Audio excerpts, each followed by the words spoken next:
दोस्तों, हिंदू धर्म में जीव के जन्म से लेकर मृत्यु तक 16 संस्कार होते हैं।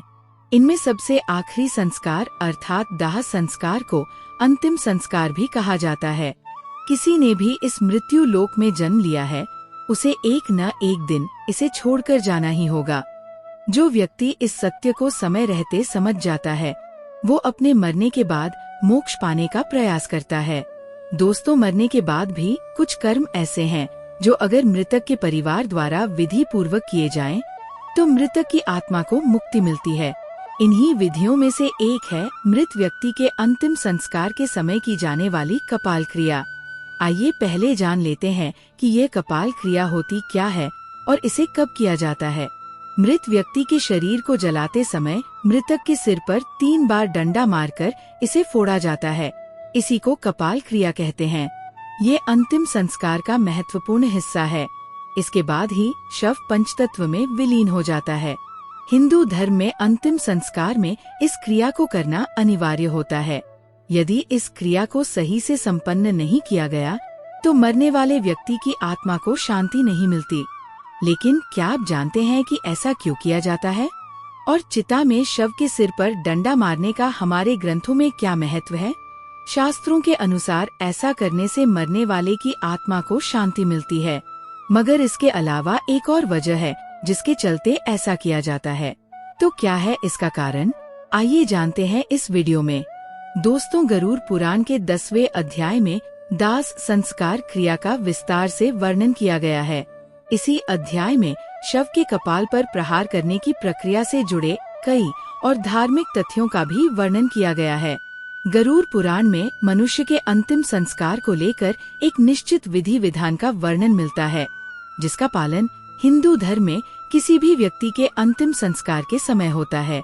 गरुड़ पुराण के अनुसार मृत्यु के पश्चात अंतिम संस्कार के समय शव को मुखाग्नि दिए जाने के बाद बांस के डंडे पर एक लोटा बांधकर शव के सिर पर घी डाला जाता है। ऐसा इसलिए किया जाता है ताकि अग्निदाह के समय शव का सिर अच्छे से जल सके। इसके पीछे का एक कारण ये भी है कि मनुष्य के सिर की हड्डी बाकी अंगों की अपेक्षा ज्यादा मजबूत होती है, इसलिए उसे अच्छे से अग्नि में जलाने के उद्देश्य से ही शव की खोपड़ी पर ये घी डाला जाता है। अब प्रश्न ये उठता है कि शव के कपाल को पूर्ण रूप से नष्ट करना क्यों आवश्यक है? गरुड़ पुराण में स्पष्ट लिखा है कि ऐसा करने से मृत आत्मा को पितृलोक की प्राप्ति होती है। इस क्रिया को करना कलयुग में आजकल इसलिए भी जरूरी हो गया है कि अगर सिर पूरी तरह से नहीं जलता तो अघोरी और तांत्रिक लोग बची हुई हड्डी का उपयोग करके तंत्र विद्या और सिद्धियां प्राप्त करने का प्रयास करते थे। इसके लिए वे आत्मा को अपने वश में करते हैं, जिससे आत्मा उनकी दास बन जाती है, उसका उद्धार नहीं होता और बहुत ही कष्ट पाती है। इस कारण से भी कपाल क्रिया करना आवश्यक है। इसके अलावा एक धारणा ये भी है कि अगर कपाल क्रिया नहीं की जाए, तो मृतक के प्राण पूरी तरह से स्वतंत्र नहीं होते और उसके नए जन्म के मार्ग में बाधा उत्पन्न हो जाती है, जो कि उसके प्रियजन बिल्कुल भी नहीं चाहेंगे। इसलिए शव के परिवार द्वारा अंतिम संस्कार की किसी भी प्रक्रिया में ढील नहीं दी जाती। विभिन्न धर्मों में मनुष्य के अंतिम संस्कार से जुड़ी अलग अलग मान्यताएं और विधि विधान हैं। जैसे कि इस्लाम धर्म में मृत्यु के बाद उनके शव को जलाया नहीं जाता, बल्कि दफनाया जाता है, जबकि हिंदू धर्म में मृतक के शव को जलाने की मान्यता है। आइए आपको बताते हैं उन मान्यताओं के बारे में जिसमें मरने के बाद मृत शरीर के सिर पर डंडे से प्रहार करना महत्वपूर्ण बताया गया है। प्रचलित मान्यताओं के बीच एक विधि का वर्णन श्राद्ध चंद्रिका पुस्तक में भी वर्णित है, जिसके अनुसार सिर में ब्रह्मा का वास माना गया है, इसलिए आत्मा को पूर्ण रूप से मुक्ति दिलाने के लिए कपाल क्रिया की जाती है, जिसके लिए मस्तिष्क में स्थित ब्रह्मरंध्र पंचतत्व का पूर्ण रूप से विलीन होना आवश्यक है। इसलिए कपाल क्रिया को अंतिम संस्कार की प्रक्रिया में बहुत ही महत्वपूर्ण माना गया है। कपाल क्रिया को समझने के लिए हमें शरीर और इसमें मौजूद 7 चक्रों से जुड़े पहलुओं को जानना भी आवश्यक है, जिसमें मूलाधार, स्वाधिष्ठान, मणिपुर, अनाहत, विशुद्धि, आज्ञा चक्र और सहस्रार चक्र शामिल हैं।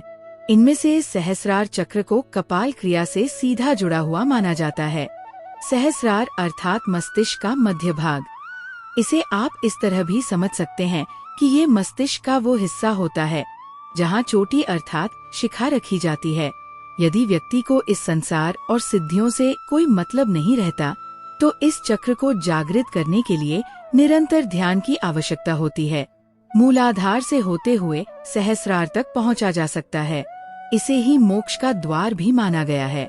वास्तव में धर्म शास्त्रों के अनुसार जब मनुष्य की मृत्यु होती है, तब आत्मा उसी चक्र से शरीर को छोड़ती है जिस चक्र के आसपास हमारा संपूर्ण जीवन व्यतीत हुआ हो। मरते समय आत्मा शरीर के किस द्वार से निकलती है, इसके ऊपर हमने एक वीडियो बनाई है। यदि आप चाहें तो वह वीडियो डिस्क्रिप्शन में दिए गए लिंक से देख सकते हैं। दोस्तों, अगर किसी व्यक्ति की मृत्यु के दौरान अपने आप मस्तिष्क फट जाए, तो इसका मतलब साफ है कि वह सामान्य व्यक्ति तो बिल्कुल भी नहीं रहा होगा और वह निश्चित ही मोक्ष प्राप्त करने वाला है। हिंदू धर्म में वर्णित कपाल क्रिया हिंदू धर्म में विश्वास रखने वाले लोगों के लिए किसी नियम से कम नहीं है। चाहे आप इन मान्यताओं में विश्वास रखते हो या नहीं, ये मान्यताएं अप्रत्यक्ष रूप से आपके जीवन से लेकर मृत्यु तक आपसे जुड़ी हुई है। दोस्तों, आशा करते हैं कि आपको हमारी ये कोशिश पसंद आई होगी।